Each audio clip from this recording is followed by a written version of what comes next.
Antik kaya çizimleri, petroglifler ve sırları. İnsan yaşamı boyunca bulunduğu ortam olsun, gittiği yerler olsun, arkasında daima bir iz bırakmıştır. Eski çağlardan günümüze gelebilmiş bir takım izler insan yaşamından kesitler sunmaktadır. İnsanlar bu resimleri mağara içlerine, kayaçlara ve benzeri yerlere yapmışlardır. Yapılan resimler 3 farklı teknikle yapılmıştır. Kazıma, boyama ve dövme kullanılan tekniklerdir. Kayalar üzerinde çeşitli tekniklerle yapılan bu resimlere petroglif denir. Petroglif, esas itibariyle taş üzerine yapılan oyma anlamına gelmektedir.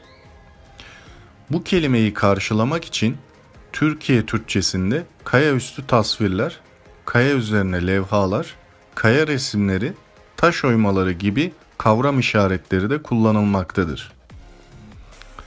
Oyma, dövme, kazıma ve boyama teknikleriyle taşlara, kayalara ve mağaralara işlenen petroglifler, bulundukları yerleri adeta müzeye çevirmekte ve konunun uzmanlarınca ait oldukları devrin ifade vasıtası, iletişim aracı, hatta yazısı olarak nitelendirilmektedir.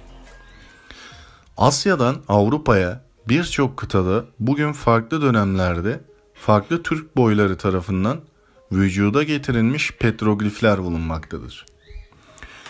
Büyük bölümü yazının bulunuşundan önceki dönemlere, Mezolitik ve Neolitik dönemlere ait olan bu eserler tıpkı yazıtlar, dikili ve damgalı taşlar, kurganlar, anıt mezarlar, heykeller, balballar, süs ve kullanım eşyaları gibi eski Türk kültür ve medeniyetinin en değerli maddi varlıkları içinde yer alır.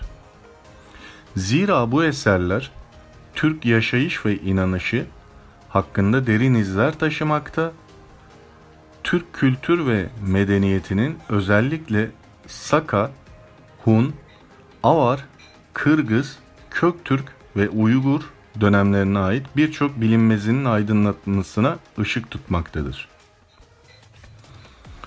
International Business Time'ın bildirdiğine göre olağan dışı kaya sanatı M.Ö. 2100-4100 yıllarına dayanıyor ve Kuzey Hindistan'ın Asya bölümündeki Keşmir bölgesindeki Burzahom Neolitik bölgesinde bulundu.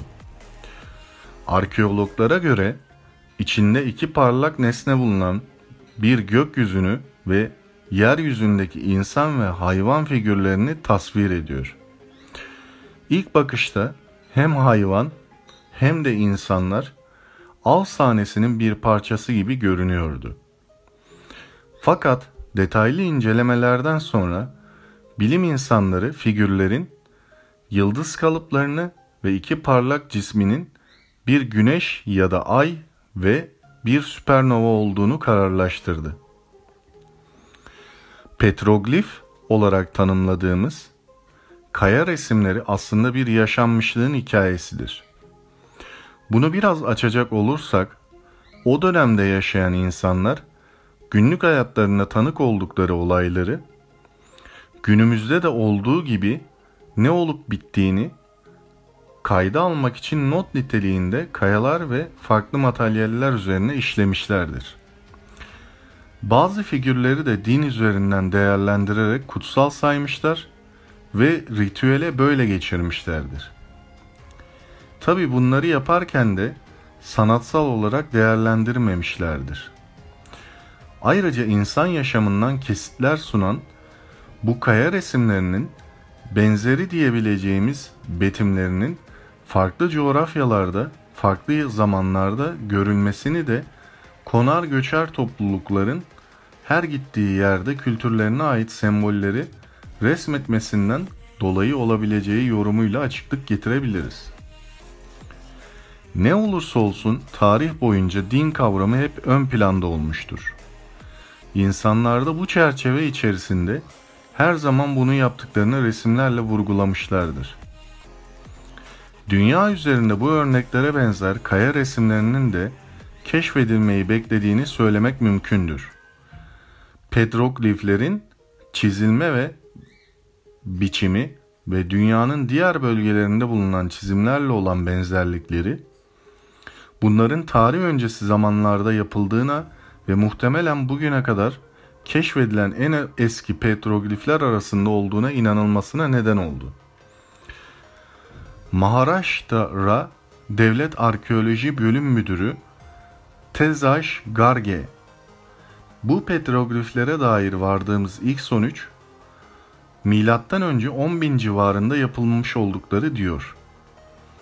Söz konusu çizimleri, bölgeyi birkaç gördükten sonra çizimleri ciddi bir şekilde aramaya başlayan Sudhir Risbot ve Manoj Marathe liderliğindeki bir grup araştırmacı buldu. Çizimlerin birçoğu köy tapınaklarında bulundu ve yerel folklarda önemli rol almıştı. Risbot, binlerce kilometre yürüdük. İnsanlar bize fotoğraflar göndermeye başladı. Ve hatta onları bulmak için araştırmamıza okulları da ekledik. Öğrenciler başka çizimleri bilip bilmediklerini öğrenmek için büyük anne ve büyük babalarına sordular. Bu bize çok değerli bilgiler sağladı diyor. Petroglifleri yakından inceleyen bir araştırmacı ve sanat tarihçisi olan Shrikant Pradhan, bu insanların çizimlerinde zaman zaman gözlemlediği şeylerden açıkça ilham aldığını söylüyor. Garge birçok petroglif tanıdık hayvanları betimliyor. Köpek balıkları ve balinaların yanı sıra kaplumbağalar gibi amfibiklerin de çizimleri var diyor.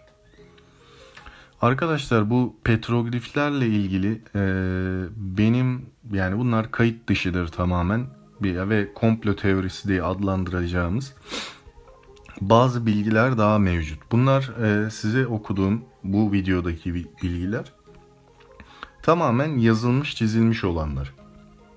Bunlar haricinde petrogliflerin uzaylılara ait olduğu ya da bu çizimlerde uzaylıları çizdiğine dair yani eski insanların, antik insanların bu tarz komple teorileri mevcut. İşte işlerinde oyuk dünyayı gösterenler var. İşte çizimlerden birçoğunun uzaylılara benzediğini, özellikle bu griler denen uzaylı tiplerini yansıttığını vesaire çeşitli bilgiler var. Ben bunlara yer vermiyorum çünkü kanıtlanmış bir şey değil ya da bilim adamları tarafından ya da arkeologlar tarafından bunlar onaylanmış durumda değil. Haliyle ben bunları paylaştığım zaman çok ilgi çekmek amaçlı olacağı için o konulara çok fazla girmiyorum.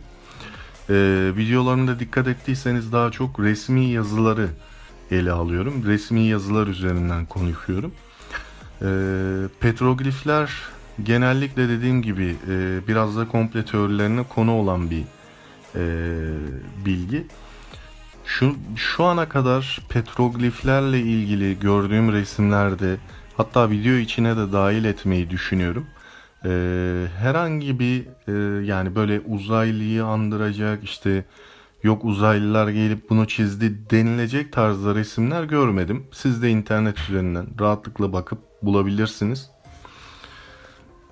O yüzden bunları uzaylılarla bağıntısını ya da detayını inmedim. Kaynaklarım da zaten yazışma altında mevcut. Oradan da inceleyebilirsiniz.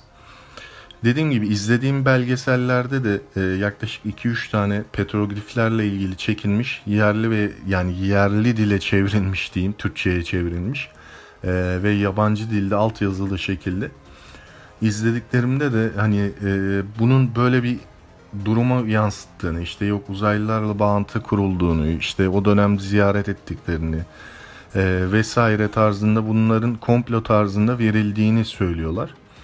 Ama hiçbir arkeolog, yani petrogliflerin bulunduğu yerlerdeki arkeologlar bunların doğruyu yansıtmadığını, daha biz bile hani bunu tam olarak neden çizdiklerini ya da net bir şekilde neyi resmetmek istediklerini bilemiyoruz diyorlar. Yani bazılarında tamam boğayı çizmiş, işte bazısında o anki antik hayvanları çizmişler ama tam olarak hani o anki neyi yaşayarak bunu çizdiğini ya da neyi resmetmek istediğini tam olarak anlamamışlar bu durumda.